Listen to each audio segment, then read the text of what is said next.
Hello दोस्तों, कैसे हैं आप सब। आज की हमारी कहानी है जलन।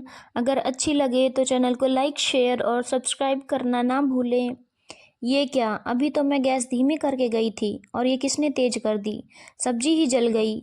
मोना का चेहरा रोने जैसा हो गया। उसने बड़े मन से सब्जी बनाई थी पर सारी फेंकनी पड़ी।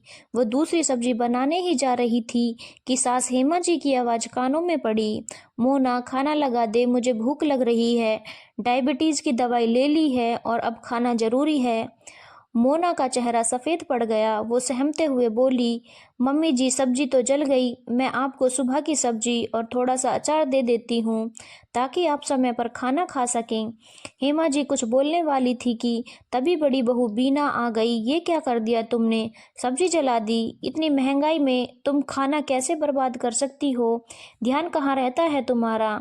अभी तो ठीक से घर भी नहीं संभालना सीखी और नुकसान करना शुरू कर दी। मम्मी जी, आप भी कुछ कहिए। बीना जैसे सुनने को तो तैयार थी कि उसकी सास घर की छोटी बहू को भी डांटेगी। बीना बहू, तू ज़्यादा सास मत बन। अभी मैं जिंदा हूँ, अपने काम से काम रख। सब्जी जल गई तो कोई ना। मोना, मुझे तू खाना परोस दे। मैं सुबह की सब्जी और अचार से ही खा लूँगी और घर वाले तो देर से खाएंगे। तब तक दूसरी सब्जी बना देना। हेमा जी की बात सुनकर बीना चौंक गई। वो तो चाहती थी कि नई बहू मोना को डांट पड़े। वो जब बालकनी में कपड़े लेने गई थी तब उसी ने गैस तेज कर दी थी, जिससे सारी सब्जी खराब हो गई। जब से मोना घर में आई थी तब से बीना को लगता है कि उसकी कदर कम हो गई थी। वो भी 5 सालों से घर संभाल रही थी पर मोना को आए हुए अभी 2 महीने ही हुए थे और सारे घर वाले उसी का गुणगान करते हैं। वो तो जल भुन कर रह जाती। वो कोशिश कर रही थी कि किसी भी तरह से परिवार वालों के सामने मोना को नीचा दिखा दे। बीना सामान्य पढ़ी लिखी थी और मोना ने उच्च शिक्षा हासिल की थी। मोना बीना से ज़्यादा समझदार और आज्ञाकारी थी। उसने ससुराल में आते ही सबका दिल जीत लिया था। वो सबके काम मुस्कुरा कर देती थी। परिवार में सास ससुर के खाने पीने से लेकर दवाई तक का बड़ा ध्यान रखती थी और ननद के कॉलेज की पढ़ाई के लिए नोट्स भी बना देती थी। रसोई के काम में मोना इतनी चतुर नहीं थी पर वो कभी किसी काम के लिए मना नहीं करती थी। कोशिश करके काम कर ही लेती थी।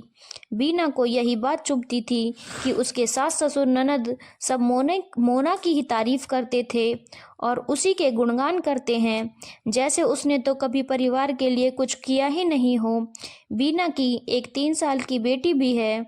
वो उसके लालन पालन में व्यस्त रहती थी तो मोना ने कहा भी, भाभी आप गुड़िया को संभाल लीजिए, बाकी काम मैं कर लूँगी। बीना अपनी बिटिया को खिलाने पिलाने में लगी रहती और मोना ने धीरे धीरे घर संभाला और सबकी चहेती बन गई। ये सब देखकर बीना को उससे जलन होने लगी। एक दिन मोना ने कपड़े सुखाए जिसमें हेमा जी की सफ़ेद साड़ी भी थी। वो हेमा जी की सबसे पसंदीदा साड़ी थी। बीना चुपके से बालकनी में आई और उसने उस साड़ी पर लगी कपड़े की पिन हटा दी और कमरे में आ गई। थोड़ी देर बाद घर की घंटी बजी। नीचे सफाई करने वाली साड़ी घर में देकर गई जो सड़क पर जाकर गिरी थी और सड़क की वजह से गंदी हो चुकी थी। ये देखकर बीना फिर से चिल्लाई, मोना, ये तुमने क्या कर दिया। मम्मी जी की सबसे अच्छी साड़ी खराब कर दी। अब तो तुम्हें सजा जरूर मिलेगी। मोना थोड़ा सा घबरा गई। तभी हेमा जी आई और उन्होंने साड़ी देखी।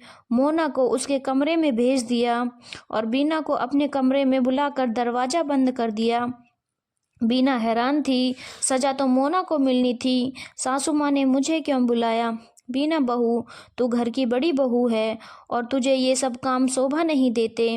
परिवार में इज्जत बनाए रखने के लिए खुद ऊपर उठना पड़ता है, ना कि दूसरों को नीचे गिराया जाता है। मुझे पता है तू मोना से जलती है, उसके गुण तेरी आंखों में चुभते हैं। मोना और तुझ में एक बड़ा फर्क यही है कि तूने 5 साल घर को चिड़चिड़ करके बोझ समझकर झल्ला कर संभाला, कभी किसी के मन से सेवा नहीं की। वहीं मोना चाहे काम करना कम जानती हो, पर वो खुशी से करती है और सच्चे मन से करती है। उस दिन जब तू गैस की आंच तेज कर रही थी तो मैंने तुझे देख लिया था। जलन की भावना तुझ पर इस कदर हावी हो गई थी कि तूने अन्न का अपमान कर दिया, जानबूझकर सब खराब कर दिया। मुझे लगा तू सुधर जाएगी, पर उस दिन अपने कमरे की खिड़की से मैंने तुझे जानबूझकर साड़ी से पिन हटाते हुए और साड़ी नीचे गिराते हुए देखा और तूने सारा इल्ज़ाम मोना पर लगा दिया। शर्म आती है मुझे तेरी सोच पर।